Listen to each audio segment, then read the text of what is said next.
All right, all right, all right. We're back. What's up, Melissa? What's up? Back at it again. Man, I'm happy to see you. We have to start telling people who we are and what we do. And so I'll start off by saying that I'm Richard Jack III and you are. I am Melissa Blue. And we represent two coaches and one truth. And Melissa, just give people a reason why we chose to name two coaches and one truth. Because we are actually two individual people, but we're saying the same thing. And you and I speak the truth no matter whether somebody wants to hear it or not.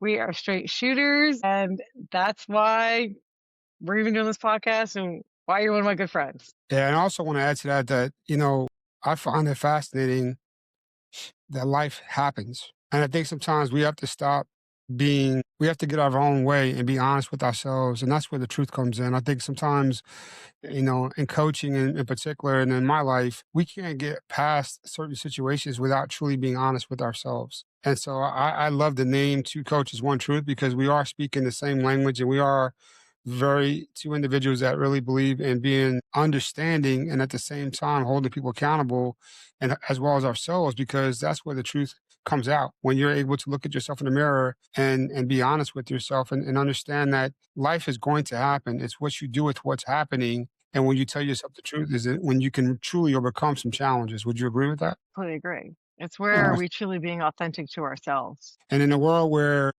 you hear a lot of people out there making noise in the coaching industry and things that we're seeing on TV and fake news and all these other things. Authenticity is so important. It's to be real, to be genuine. It doesn't mean you have to be a jerk or an ass, but you can be your authentic self and do it in a way that shows respect and dignity for everyone. Would you agree? Oh, I completely agree.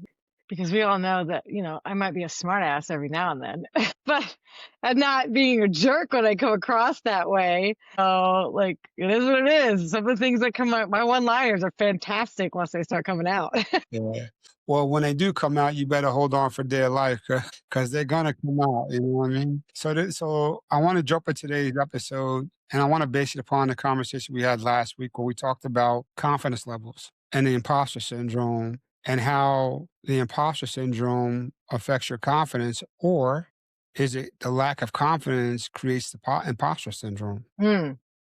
It's a really good question. And I think it's, well, a bit of both. So it's the lack of confidence in the space that you're in, not only in who you are as an individual, but also in the space that you're in.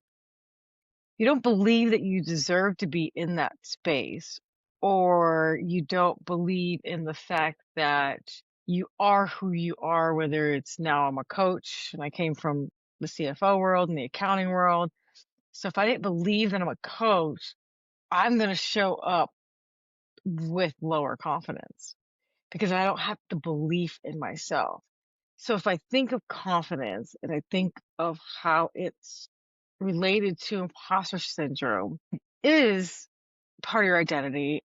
I just keep coming back to belief in myself and belief in yourself to be able to stand in the space that you are in at that moment. I hear you. And I want to say to you that when I hear that statement, is it that you don't belong in that space or is it you're not familiar with that space? Good question. Right? You're not familiar with that space, and your brain is going to automatically bring you back to the thoughts and the pathways of what's familiar and safe. So it keeps trying to bring it back to you versus creating that new pathway of this is my new familiarity and this is my new safety. So I believe that you belong in that space, but in my self talk that's in my head, it's telling me that I may not belong in that space, which is then decreasing my confidence levels instead of increasing your confidence levels of I belong in this space. I'm going to believe in the space. I'm going to be grateful that I'm in this space and I have this opportunity. So how can I make it mine? When you're working And with trying to, individuals and they come in to see you and they appear to be struggling with confidence, how do you help them define what confidence is? Let me back up. What's your definition of confidence? confidence is the self-belief that we have in ourselves to be in the space that we're in at the moment. For example, I can be super confident when I'm having a conversation with you and you and I are offline and we're having a conversation. We're talking about any other topic. But then let's say I go try something new and I'm going to go try to play soccer. My confidence level is going to decrease because it's an unfamiliar space and I don't know what I'm doing. So when I don't have the belief in what I'm doing, then it's hard for me to show up with, oh, I got this. I believe in myself. I know I can make this work no matter whether I know how to do it or not. So that doubt creeps up. And a lot of times, how I see it showing up for confidence, it's what is our self talk? What is it that we are telling ourselves and role playing and continually keeping on a reel over and over again that we're telling ourselves that's not true? When a client comes to see you and they're struggling with their confidence, what's one of the first things you do to help them understand where they're at? I hold up a mirror. I have them hold up a mirror. And those that can't look at themselves don't believe in themselves and believe that they should deserve to be looking at themselves. And that mirror is so impactful because it's the one person that's looking back at you that you have to live with that you can't get rid of. And the That we mirror, are the meanest too. the mirror don't lie, right? The Mm-mm. mirror doesn't lie, and that's a great point. And so I hope the mirror, and then what's next? I don't want you to I give all get, your techniques away, but I yep, I want people to understand, like this is real life stuff that I think people go through every day. And I'm not into I don't get into the hype of coaching. I want to get into the understanding that these are challenges that both you and I have experienced, and that we deal with clients that experience the same thing. And I want people to walk away with some type of tool or just a thought process as to what is it that I'm experiencing, that they can go and try to at least understand where it's coming from and how they could potentially work around it as well. confidence has to do with belief, right? And confidence has to do with loving yourself first and foremost. So that mirror trick, it's, can you look in a mirror and tell yourself that you love yourself? It's harder than you think. And most people are like, oh, I got this. And then they put that mirror up and they look at themselves and they're like, I don't know if I like what I see. I don't know if I believe in what I see. That's where the true power shows up for them to even try every day, tell themselves they love themselves. Through time, through repetition, through consistency, they will get to that point once they have that belief in themselves. So just having that mirror, just saying, I love myself. I love you. Thank you for showing up today. We thank others and we want others to be nice to us and we want to show up and others to have confidence in what we do and just belief in us. Yet the one person that we don't believe in the most normally is ourselves. So that's where the confidence shows up. It's once we can build that belief in their self, your confidence is automatically going to increase. There's little tactics that you can do to take that belief and bring it in yourself. So I have a question. what I hear you saying is that confidence and belief are tied together, and Absolutely. that the goal is to help them change their belief system, their mindset. Chase the belief system in themselves and their Huh. mindset in themselves and debunk all those myths that they keep telling themselves and those lies that they keep telling themselves. How many lies do we tell ourselves that we don't really deserve to be in a space, or that I'm not really good at something, or that, I mean, I grew up telling my family members that I cannot cook. And let me tell you, I believed it myself for a long time. But then when I went on my own, I knew how to cook. I could cook. I got this, right? Now I realized the reason why I told people that was not because I didn't believe that I could cook. It was because I wanted to sit on the couch and watch football and basketball on Thanksgiving versus being in the kitchen cooking I and got cleaning. that was It an wasn't a avoidance confidence thing. maneuvers right there, right? Yeah, I got you. I have to remember that one day. Like I can't. It worked fantastic. I'm telling you, Jack. It was great. Uh, So, but think about it. Think about the times that you wavered in your confidence and did belief show up? What showed up for you when you were wavering in whether it was high confidence or low confidence? I think low confidence for me, it was a hesitation or preventing me from doing certain things, just out of sheer fact that I didn't feel like I belonged, even as I built the youth program. No, I can't really say that. That's a bad example. I think my lack of confidence showed up in areas of my life where you wouldn't expect. It was probably more in the dating area.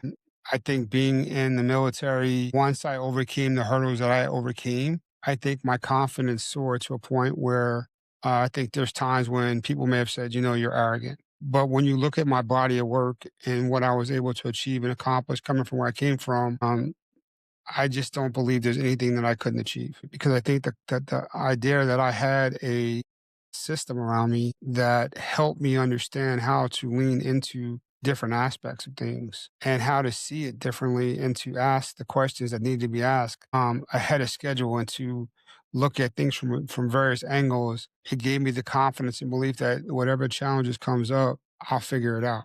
And so to some people, it was too much. But to me, it was just me leaning into what I knew my training had taught me and never wavering from that.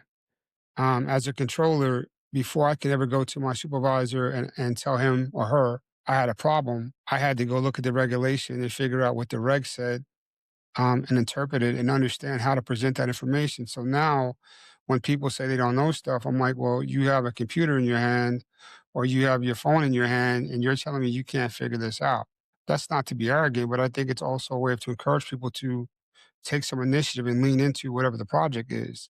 When it comes to lacking confidence, I think it's been in circumstances and situations that were somewhat unfamiliar. But again, my training always gave me the ability to kind of lean into that where I didn't feel like I could be stopped. And I still feel that way. I'm struggling right now as an entrepreneur, learning how to market and how to attract clients and do all those things that is new to me. But the goal is if I do the reps, if I stick to the routines, if I do all of those things that I may not want to do, eventually I believe I'll figure it out. And I think that's what it is. I think that's how you overcome imposter syndrome. I think it's how you succeed in life. I don't think that if you're okay with being stagnant or still, that things are gonna come to you. One of my philosophies is nobody's coming to save you, right? No one's gonna walk in the door and hand you the blueprint to life. No one's gonna come in here and tell you what you need to do to get to the next level. No one's gonna come in here and tell you how to be a better parent or a better employee or be a business owner. Those things are birthed out of struggle. They're birthed out of initiative and they're birthed out of determination. And I don't think there's a easier blueprint in life to get to where you want to go unless you're raised and brought into a situation with a lot of money. But even then, I still think those challenges still exist just at a different level and in a different way. So I think imposter syndrome is to your point, it's a story we've told ourselves time and time again. I think it's what we've been raised to believe about ourselves. And I think the confidence comes when you do the reps. I'm going to say that over and over again because I truly believe that. I truly believe that when I'm coaching someone, most people want to go down the rabbit hole of where they've been and what they've done. And my answer to them is what you've done up until this point has only a slight bearing on the situation. The more important question is what do you want to do? And are you willing to put the work in and the effort in to overcome that and to work towards becoming a better version of yourself? Because we've all been there. Like, I don't think life gives you a blueprint. I think there's some are more fortunate than others. I think there's some are born into certain situations that may or may not be the best. Excuse me. But I also believe that you get to make a decision every day of how you want to live and what you want to do. And I think that when you lean into you have the ability to make decisions and you own your life, life changes for you. And that takes courage. It takes a willingness to look in the mirror, look in the mirror and have a conversation with yourself that says, I'm not where I want to be. I want to be over there. And then ask yourself a better question. And so I pose this to you. If you were giving advice or you were coaching someone, because we don't give advice, if you were giving someone and having a conversation with a client who said, I'm struggling with that idea of, I know where I need to be, I know where I want to be, what question would you tell them to ask themselves to help them overcome that particular situation? You believe is stopping you from being the person that you want to be? Powerful. And then what? What is the one thing that you're scared to do that you must do in order to be that person that you need to be? And second, what is the one thing that you don't want to let go of that you need to let go of in order Wow. to be that person? That's right. Because I think of confidence in a lot of different ways. So when you ask those questions, I think high confidence can hinder me too. I've gone into rooms with super high confidence and run meetings yet I'm not really listening to the other people because I have an agenda and I'm so confident in what I'm moving to that it decreased my listening skills, is what I've noticed. So having high confidence can be powerful and really good, yet it can hold you back as well. Because now, where is it that you're not leaving space for those individuals that may have the lower confidence, that aren't comfortable with speaking up? And then when they are speaking up, are you listening to what they're saying, or are you already creating the next question or next story without truly 100% being invested in what that person is talking about? Because now you're trying to create a question. Now you're trying to create a story. Or, hey, I know what you're talking about, without even listening to every word that person has to say, because you only gave a summarized version in your head, because it's impossible to truly 100% listen to somebody and create responses at the same time. So I noticed that even with high confidence, it's great to have, yet where is it that might hinder us and holds us back from certain listening skills or conversations? Have you ever experienced anything like that? I can honestly say that I have. I think it's for me when I hear that those statements, I believe it's situational awareness. There are some Mm, situations I've been into where you have a plan and your confidence is I need to get this done, and you may inadvertently tune people out. It's a focused approach. And as a coach, when I hear that, the intentions that I have is to raise that individual's level of awareness to help them understand how they're showing up for other people in that situation so that they can pause and reflect on their behavior and their attitudes towards that. But that does not negate or take away from my desire for them to gain confidence to operate at a high level of confidence. A lot of times we as people look at the situation and we never ask the question, why is that person behaving that way? And so as a coach, I don't look at things from this angle or that angle. I look at it from as many different angles as I can to help an individual understand that yes, life is situational and you have to be aware.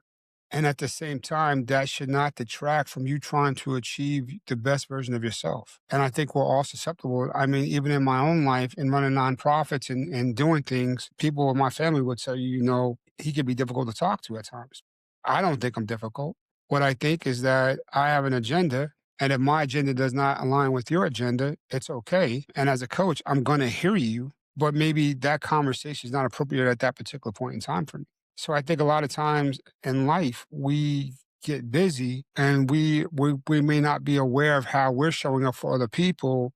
And I've learned that as a coach, when I am dealing with my client, I'm 100% locked in on what she or he is doing. And I'm not trying to speed them through my questioning session and my coaching sessions. I wanted them to take their time and to help me help them by giving me the information I need to provide feedback from them. And that was a really interesting point because I want to tail off a little bit when you coach, and this is something that has been on my mind in your coaching sessions. Are there situations where people walk out feeling like they had a misconceived notion about coaching? So I have people that come into coaching that have the misconception just walking into the room of, if companies invest in their executives and the executive didn't sign up for themselves and they have to meet with me, they think that there's something wrong with them and that they're in trouble sometimes because they're having to meet with them, rather than understanding that their leadership is investing in them because they're becoming the best versions of themselves. So they want to invest in them as well to make sure they're becoming the best versions of themselves. Is And that a part lot of of that what has to you're do doing? with, I don't think so. You I think don't? a lot of it has to do with how they're showing up in the coaching side. Mhm. Because again, if somebody comes into my room and they want to be and they already hire me, they have put the investment in to be where they're at. So they're 100% in. But if you have somebody that's an organization, the organization now invests in their leaders and they feel like, oh, I'm great, there's nothing wrong with me. Where is it that we can be like, you're right, you're good just the way you are. I'm here just to give you some tools and for just to talk through what areas of your life can be a little bit easier. And it starts with rapport. It's like, how do you get them to trust you and talk to you when they don't know, have no idea who you are? And that's just sitting and having a conversation and just getting to know somebody and being curious. A lot of it has to do with being curious about them, being curious through a series of questions. And the more you ask questions, the more information that you're going to get. But every single person, even if you feel like you have nothing wrong, there's something that you can improve.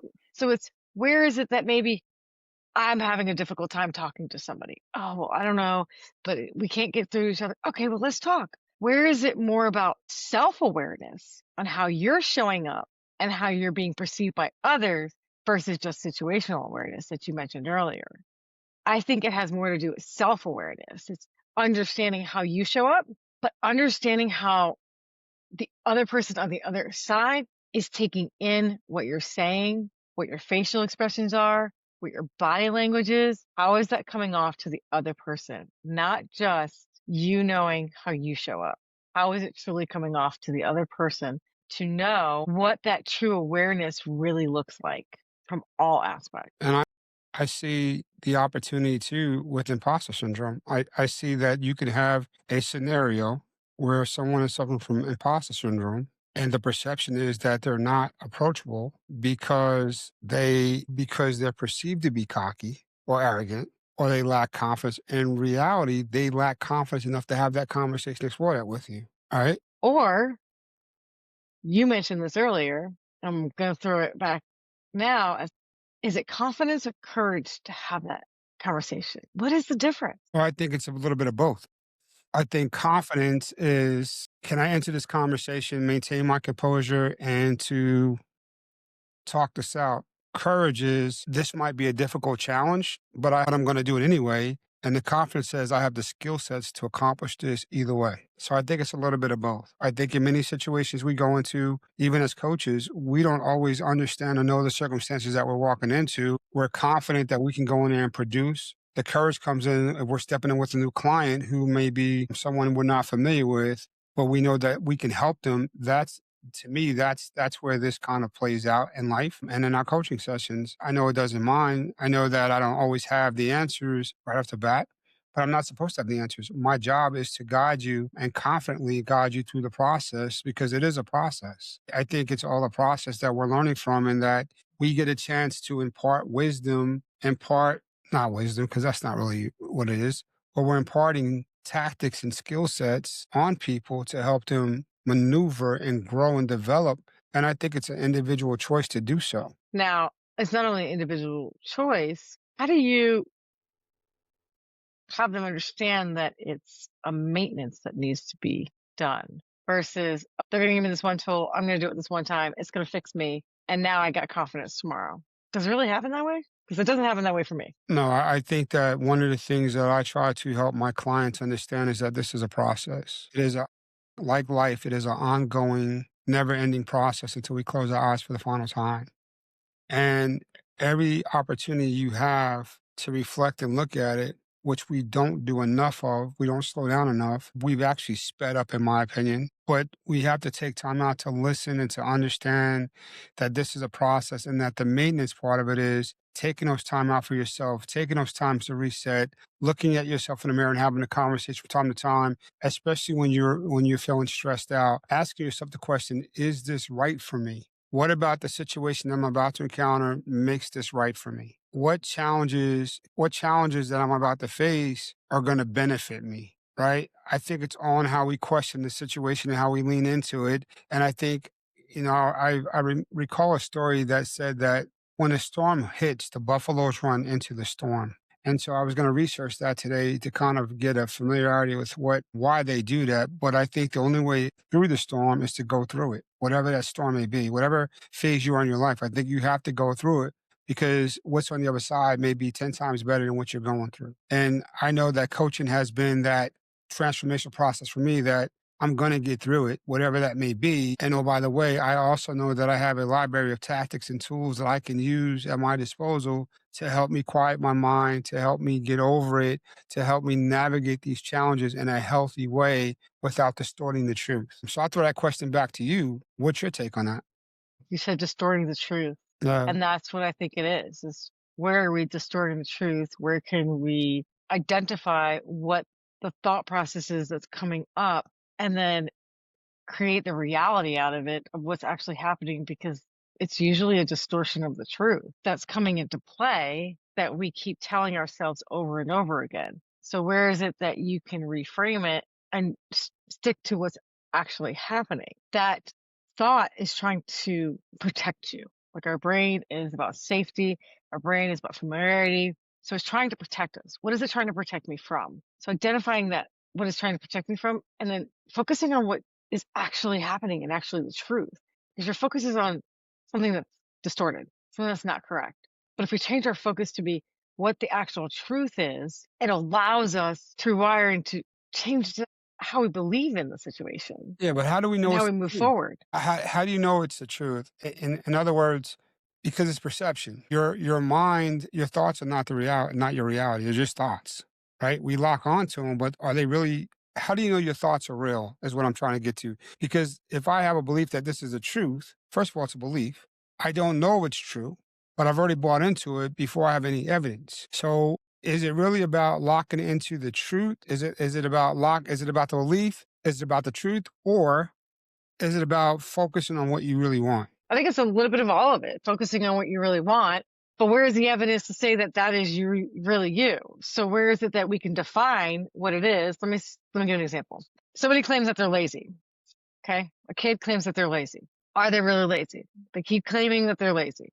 Part of identity. Think about this too, right? So belief and confidence. They don't have the confidence that they can do well in school because they feel like they're lazy. Well, let's give a definition of lazy. Ask them what laziness actually is. Well, it's somebody that doesn't do their homework, somebody that doesn't pay attention in school, it's somebody that doesn't do any activities, it's somebody that doesn't try to do things around the house. Then ask the question of, okay, so do you do your schoolwork? Yes. Do you do a sport? Yes. Do you pay attention in class and ask questions? Yes. Do you, how many days a week do you work out? I work out this many days a week. So because you choose to play video games for 6 hours on Saturday, are you really a lazy person? Or are you resting and that's your way of resting because you're not truly a lazy person because you just defined it and debunked every single thing that you thought that person was? So your approach is that you're going to help them define, investigate, and search for evidence to define if that is actually true or correct. Is that what you're Yes. saying? Yeah, I can support that. I think my approach would have been in that situation is if you believe you're lazy, let's lean into what do you want to be known for and how are you going to help that show up, right? Same idea, just a different way of getting there. Because I think that I'm not a big label guy. I'm careful not to put labels on people. And if a person labels themselves, I agree with you that maybe their perception of themselves is distorted based upon the evidence. So I totally 100% agree with that. And I love that approach. So thank you for sharing that. And that brings me to, as we come to a close, next week's segment. And I think from next week, we're going to start with the idea of my mind's playing tricks on me. And we're going to talk about Mm, how we become distorted in our thinking and what that does to us, how that can hamper us in achieving our goals or having the quality of life that we want. So, real quick, I know next week is Christmas. What's a tradition or family thing that you're doing for Christmas this year? I give my son Christmas Eve, I let him open one gift, and it's always a brand new snow globe. A brand new snow globe. Snow globes. So he has a collection of Oh, snow globe, globes. So globe. we, like a snow globe. Yeah, So yeah. Christmas Eve, we can open one gift, and it's usually his snow globe that he now has when he opens his gifts the next morning. That's awesome. That's awesome. So, well, any big plans? Yes, I'm going to Whistler to go skiing and to Vancouver to explore for the next week. And then I have a week just hanging out with my son. And then he goes back to school. And Nice, nice. how about you? Any plans? No, I am going to light my tree, get comfortable on my couch, grab a good book, and relax. 2025 was a whirlwind year for me. I've done a lot of things I've never done before. This was my first on so many levels. I attended probably 5 seminars this year. I've traveled more than I've ever traveled in 1 year. I have done things I never thought I was going to do. I wound up in St. Kitts for 10 days. I just had a good year, and I took some time out to deprogram, and I think as I get to the end of 2025. I'm excited about what lies ahead for me in 2026. So right now, I'm in reset mode, and reset mode to me is doing a little things around the house that I can take time out because I think I have a nice home and I cherish those situations. I'm so grateful for what I have, and so for me, the holidays is about a downtime for me to reset, to recalibrate, to appreciate what I've been blessed with and then to roll into the next year with some energy and some muster. And I was talking to a good friend of mine recently. He said, listen, that normal productivity slows down in December and it sets up for January. So my goal is to finish December strong so that I start January even stronger. If I finish December on a downslope, it's going to be tough for me to gain that momentum going into January. So my whole idea is not to let up. It's to lean into and to prepare in a systematized way so that I have the energy and the foresight to move forward with efficiency in 2026. And I'm ready. So I'm ready. So I want to wish you and yours a happy holidays. I look forward to many more conversations to come, my friend. You be safe on the slopes. Keep my young ninja warrior brother safe. And I, Will do. yeah. Happy holidays to you too. All right.